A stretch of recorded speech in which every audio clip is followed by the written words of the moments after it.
you can see, I'm a 100% legitimized flat earther. I'm here to talk to you about the flat earth theory.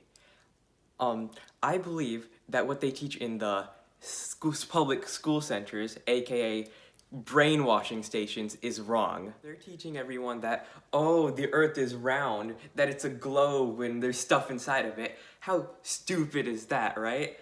The earth is obviously completely flat with a turtle supporting it and surrounded by an ice wall. That I am here to argue my theory, actually my undeniable fact, that the earth is first. Most undeniable proof is the Bedford level experiment. A bunch of scientists not too long ago measured a 6-mile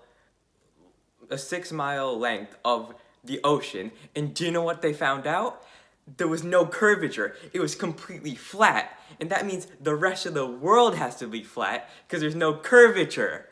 And how do you deny that proof? Sometimes the curved earthers talk about, oh, they show pictures of the ISS, the International Space Station.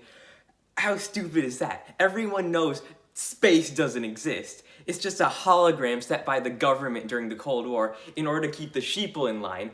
Wake up!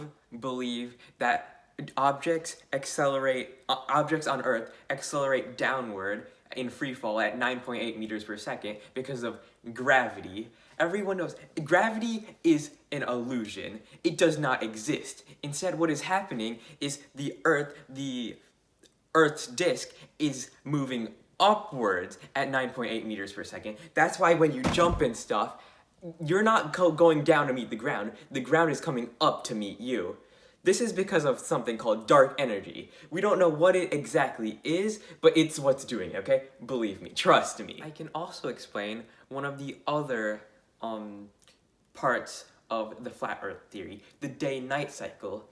People think that the sun and moon are going around the earth, right? That's just simply not true. The sun and moon, instead of the sun being super far away and humongous, it's only 31 miles across, exact same size as the moon, and they're only 5,000 miles above our Earth. I mean, have you ever looked outside? How can something so big, if we look at it, be so tiny?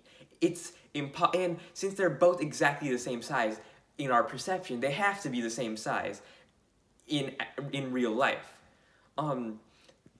Instead of them revolving around our spherical Earth, they're actually going in circles above the disk. They're basically like spotlights shining in certain places at certain times. And the way you prove the eclipses, it's not the sun's shadow. There's these things called the anti-moon and the anti-sun. But the government doesn't want you to know this, but they are, every so often, they block the light of our stars, like a of our sun and moon, like a lampshade. Believe me. The pictures, you can see like the moon landing and stuff, where there's all those astronauts, those space travelers, space doesn't exist, but standing with the Earth behind them, right? Well, just like the pictures, it's a lie. It was filmed underground at NASA in a secret laboratory. That's where they meet with the mole people there.